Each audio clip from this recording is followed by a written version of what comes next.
아니, 주가는 왜 오르는 걸까요? 뉴스, 실적, 타이밍. 근데요, 사실 그 전에 움직이는 게 있습니다. 바로 수급입니다. 수급. 여러분들, 어렵게 생각하지 마십시오. 그냥 누가 사느냐, 누가 파느냐인데, 시장에는 세 가지 주체가 있습니다. 바로 외국인, 기관, 개인 투자자인데요. 자, 이 중에서 누가 제일 먼저 움직일까요? 정보가 빠른 쪽은 바로 외국인들과 기관 투자자들입니다. 이 사람들이 사면 그 뒤에 주가가 움직이는 경우가 많습니다. 예를 들어 볼게요. A라는 종목이 있습니다. 그런데 차트는 계속 박스권으로 움직이면서 재미없는 모습을 보이고 있습니다. 그런데 말입니다. 외국인들이 이런 종목을 3일 연속 순매수, 그것도 꾸준하게 들어오면 그 다음엔 어떻게 될까요? 갑자기 어느 날 거래량이 확 튀고 주가가 탁 올라가는 경우가 생깁니다. 이게 바로 수급이 먼저 움직이는 전형적인 모습이고요. 이유는 결국은 정보의 우위에서 개인 투자자들보다는 기관 투자자들이 좀 더 빠르며 외국인 투자자들이 좀 더 빠르기 때문에 그런 모습에서 외국인들과 기관 투자자들의 수급이 움직인 다음에 주가가 움직이는 경우들이 나타나게 됩니다. 자, 예시 종목으로 삼성전자라는 종목을 한번 좀 보도록 하겠습니다. 삼성전자라는 종목에 이 화면에 보면 위에는 개인 투자자들의 수급이고 아래는 기관 투자자들의 수급이며 세 번째는 외국인 투자자들의 수급입니다. 자, 주가의 흐름이 하락 추세일 때는 당연히 매수하는 주체들이 개인 투자자들입니다. 자, 여기서 개인 투자자들이 매수하는 이유는 무엇일까요, 여러분들? 고점에서 분명히 샀기 때문에 주가가 떨어지네, 물타기 하고자 하는 심리가 있어서 보통 개인 투자자들이 주가가 하락하는 국면에 매수를 합니다. 자, 이와는 반대로 개인들이 매수를 하는 동안 외국인들은 어떻습니까? 계속 팔면서 주가의 하락에 기여를 하게 됩니다. 자, 그러니 외국인들이 살 때는 주가가 올라갈 가능성이 높지만 외국인들이 팔 때는 주가가 하락할 가능성이 높아지게 됩니다. 특히나 대형주에서는 이러한 모습이 나타날 수 있고요. 자, 어느 정도 주가가 이제 하락세가 끝나고 나면 그 다음부터는 개인 투자자들이 더 이상 추가 매수를 하지 않습니다. 이후로부터는 이미 오랜 시간 동안 하락하면서 지쳐서 떨어져 나가는 투자자들이 많아지거나 포기하고 그냥 현재 보유하고 있는 물량에 대해서 보유 내지는 손절매로 이미 포기 상태이기 때문에 이 다음부터는 개인들의 매수세가 점점 약해집니다. 자, 그러다가 외국인들이 어느 정도 좀 팔자세가 끝나고 나면 이런 식으로 연속적인 순매수세가 들어오게 되는데, 바로 연속적인 순매수세가 들어오는 구간이 주가가 상승을 신호하는, 상승이 나오려고 하는 국면이다 라고 볼 수가 있습니다. 한마디로 즉 매집이 끝났기 때문에 어느 정도 주가의 상승을 만들어 가려고 하는 구간이다 라고 이해할 수가 있겠습니다. 자, 또 다른 이제 차트를 하나 보도록 하겠습니다. 예를 들자면 알테오젠이라는 종목입니다. 앞에는 삼성전자는 제가 당일 수급을 보여드렸다라면 이 알테오젠의 수급에는 제가 일부러 긴 시간 동안에 일봉 차트를 가져왔고 수급의 형태도 증감률을 가지고 갖고 왔습니다. 앞서 삼성전자는 당일에 매수와 매도를 보여줬다라면 누적 수급이 어떻게 되는가를 확인할 수가 있는데, 참고로 알테오젠이라는 종목의 주가는 2022년 10월 달까지 신저가 국면이었습니다. 자, 신저가 국면 동안에는 어떻게 됐죠? 개인 투자자들이 계속적으로 순매수를 이어가면서 누적 순매수가 쌓여갔다라고 보면 됩니다.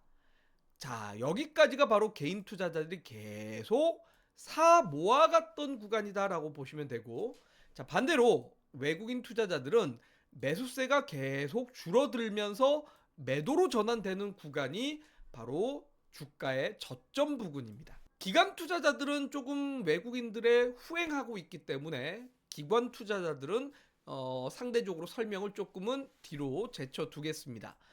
개인 투자자들과 외국인 수급을 정확하게 보면 개인들은 계속 사 모아가는 동안 외국인들은 계속 팔자세로 수급이 감소를 하고 있다라는 것을 확인할 수가 있고, 본격적으로 주가가 올라가기 시작하는 국면에서 외국인들이 사기 시작하고 이러한 누적 매수세가 쌓여가기 시작할 때 주가는 탄력을 받아서 주가가 상승한다라는 걸 알 수가 있으며, 반대로 외국인들이 누적 매수를 쌓아가는 구간 동안에 개인 투자자들은 점점 매수 수급이 줄어드는 모습을 확인할 수가 있습니다. 자, 이거는 무엇을 의미할까요, 여러분들? 바로 개인 투자자들은 주가가 떨어질 때는 막 추가 매수를 합니다. 그러다가 어느 순간 일정 부분에 도달하면 포기를 하고 손을 놓게 됩니다. 그리고 나서 주가가 반등하기 시작하면 바로 이익을 챙기려고 합니다. 또는 이쯤 되면 조금이라도 손실이 줄어들었을 때 빨리 빠져나고자 하는 심리가 생깁니다. 한마디로 이게 심리학적으로 개인 투자자들은 손실은 그냥 무한정으로 두는 반면 수익은 빨리 확정두려고 한다라는 성격을 갖고 있다라는 거죠. 5%만 올라도 매도를 하고 10%만 올라도 매도를 합니다. 왜? 더 올라갈지 떨어질지 여기에 대해서 확신이 없기 때문에 조그만 수익이라도 확정 지으려고 한다라는 겁니다. 반대로 손실이 커지면 마이너스 20%, 마이너스 30% 이렇게 손실이 커지면 그 손실에 대한 회피 심리, 손실을 확정짓지 못하고자 하는 심리 때문에 손실을 무제한 쪽으로 키울 수 있다라고 보면 됩니다. 이게 실제로 심리학적으로도 있습니다. 자, 그렇기 때문에 이러한 수급의 형태가 나타나는 겁니다. 개인 투자자들은 주가가 올라가기 시작하면 순매수세가 점점 줄어든다. 한마디로 올라가면서 빨리빨리 매도하고자 하는 심리가 매우 강해진다라고 보면 됩니다. 그런데 또 재밌는 현상은 주가가 어느 정도 올라가고 나면 그 다음에 뒤늦게 매수에 동참하는 수급들이 생기고 있다라는 거고, 보통은 이럴 때 주가가 고점을 찍고 떨어질 가능성이 높아지게 됩니다. 자, 반면에 외국인 투자자들은 주가의 초기에 매수세를 늘려가면서 주가의 상승을 만들어내고 어느 정도 누적 매수가 쭉 차면서 주가가 올라가다가 일정 부분 꽤나 많이 올라가고 나면 그 다음부터는 매수를 줄여나가죠. 한마디로 매도로 돌아서게 됩니다. 그때부터는 바로 주가의 고점을 기록할 가능성이 높다라는 것을 우리는 알 수가 있습니다. 자, 이런 식으로 수급에 대해서 흐름을 보게 되면 결국 주가의 상승을 만들어내는 게 수급에서 가장 시그널이 나타나는 걸 확인할 수가 있으며, 주가가 움직이기 전에 결국 수급이 먼저 움직인다는 걸 전형적으로 흐름을 확인할 수가 있습니다. 자, 이럴 때 개인들은 모르고 있지만 결국은 차트에서는 이미 매집의 흔적을 보여주고 있다는 걸 알 수가 있다는 겁니다. 자, 그렇기 때문에 이럴 때 우리는 꼭 확인을 해야 될 거는, 단순하게 당일 하루 매수한 걸 가지고 무조건 주가를 따라 들어가는 것이 아니라 연속적인 순매수세가 들어오는 것을 확인하고 들어가야 됩니다.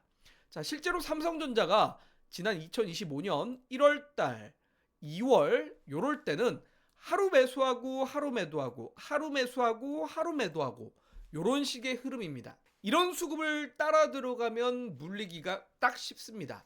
그래서 저는 여러분들이 일간 수급 데이터들을 확인하시면서 좀 더 확인을 해봐야 될 거는 최소한 그래도 3일 연속 순매수세가 들어오고 있는가를 확인하고, 시차를 두고 주가가 반등을 하기 때문에 3일 연속 순매수세가 들어오면서 거래량이 증가를 하는 거를 어느 정도는 이러한 조건들을 두고 조합을 해두고 주가 차트를 보는 기준으로 삼아 본다면 그때부터는 이런 기업들의 주가를 관심 가져봐도 되고 향후에 주가가 상승하는 모습들을 아마 확인할 수 있지 않을까라고 생각이 됩니다.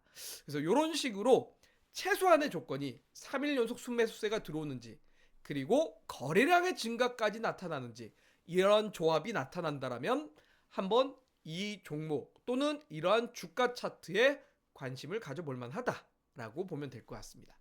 자, 그러면 수급은 어디에서 확인해야 될까요? 생각보다 쉽게 확인할 수 있습니다.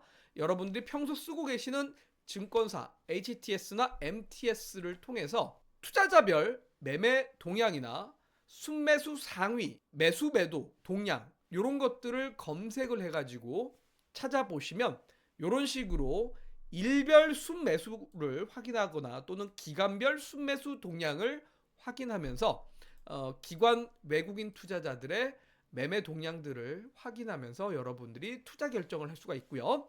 앞서 이야기 드렸다시피 순매수세가 하루가 아니라 연속적인 순매수세가 들어오면서 거래량의 증가를 조합을 해서 본다라면 이런 것들이 매집의 신호의 가능성이 높다라고 보면서 투자에 결정을 할 수가 있겠습니다. 자, 그래서 여러분들이 평소 쓰시는 증권사나 또는 뭐 네이버 금융이라든지 인터넷 창을 통해서도 이러한 외국인 기관 투자자들의 동향들을 확인하시면서 투자를 하시면 좋을 것 같다라고 설명드리고, 단 앞서 얘기했던 것처럼 단일 매수만 보고 따라 들어가는 거는 위험하다. 왜? 앞서 삼성전자가 하루 매수 들어왔다가 하루 매도 나가고 하루 매수 들어왔다가 하루 매도 나가고 이런 형태를 보이는 거는 주가가 상승했다 떨어졌다 상승했다 떨어졌다 아직까지는 추이를 만들고 있지 않기 때문입니다.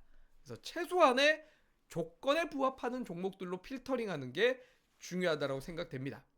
자, 정리할게요. 수급이 먼저 움직이고 그 뒤에 거래량이 붙고 마지막에 주가가 튀기 시작합니다.